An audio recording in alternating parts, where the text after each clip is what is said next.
আপনারা জানেন আজকে রাত 2টার সময় আমাদের মাননীয় অ্যাডভাইজার জাপান সফরে যাচ্ছেন।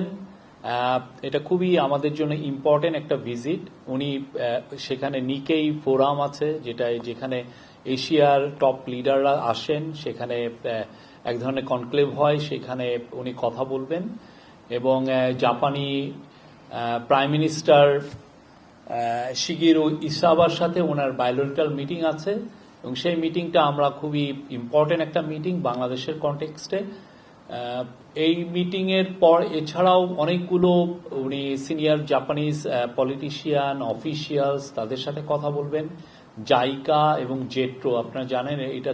খুবই জাপানের খুবই ইম্পর্টেন্ট ডেভেলপমেন্ট এজেন্সি, তাদের যে প্রধানদের সাথে ওনার মিটিং হবে এবং এছাড়া উনি দুইটা খুবই ইম্পর্টেন্ট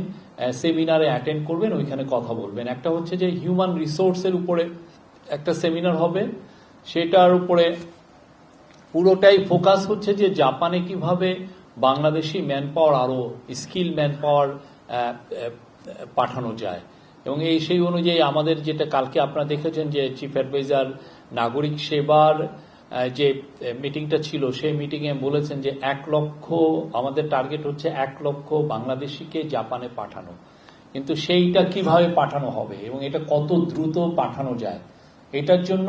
তাদের সাথে কথা হবে। এটা নিয়ে অনেক এই ক্ষেত্রে আমাদের যে কোথায় কোথায় সমস্যা আছে সেগুলো কিভাবে খুব দ্রুত দূরীভূত করা যায় এবং আমরা কিভাবে এই জনগোষ্ঠী 1 লক্ষ লোককে আপাতত বা তারপরে আরো বেশি লোককে খুব দ্রুত পাঠানো যায়। তো একটা বড় জায়গা আইডেন্টিফাই করা হয়েছে যে ল্যাঙ্গুয়েজ ট্রেনিং, যে দেখা যাচ্ছে যে আমাদের এখান থেকে যারা যাচ্ছেন জাপানে তারা যে ল্যাঙ্গুয়েজটা ট্রেনিং করে যাচ্ছেন সেটা ইনঅ্যাডিকুয়েট এবং ফলে তারা খুব স্কিল লেবার হিসেবে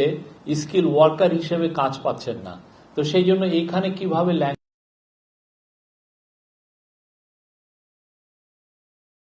হচ্ছে N4, আমরা যেটা ল্যাঙ্গুয়েজ ট্রেনিং নিচ্ছেন তারা হচ্ছে N5। আমরা যাতে N4 এই ল্যাঙ্গুয়েজ ট্রেনিংটা আমরা দিয়ে জাপানে বাংলাদেশের বিপুল জনগোষ্ঠীকে পাঠাতে পারি, সেটার উপরে চিফ অ্যাডভাইজারের পুরো এই হিউম্যান রিসোর্সেস সেমিনার বা এটা নিয়ে সংক্রান্ত অনেকগুলো মিটিং হবে, কথা হবে। এটা খুবই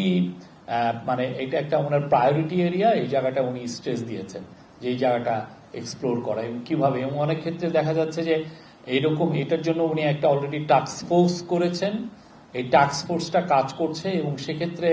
একটা জিনিস আইডেন্টিফাই করা হয়েছে যে আমাদের জাপানিজ ল্যাঙ্গুয়েজ ট্রেনার অত বেশি নাই, যে হঠাৎ করে আমি যে স্কেলটা বাড়াবো যে খুব দ্রুত 1 লক্ষ লোককে ল্যাঙ্গুয়েজ ট্রেনিং দিয়ে যে পাঠানো, এই ট্রেনার আমাদের নাই। তো ট্রেনার কি বাইরের থেকে আনা লাগবে কিনা বা জাপান আরো ট্রেনার পাঠাবে কিনা, বা আমাদের আশেপাশের দেশ কিছুটা আমরা দেখেছি যে নেপালে বেশ কিছু ভালো ট্রেনার আছে, তো আশেপাশের দেশ থেকে আমরা আনবো কিনা বা এটাকে কিভাবে স্কেল আপ করা যায় সেই বিষয়টা ওনার এই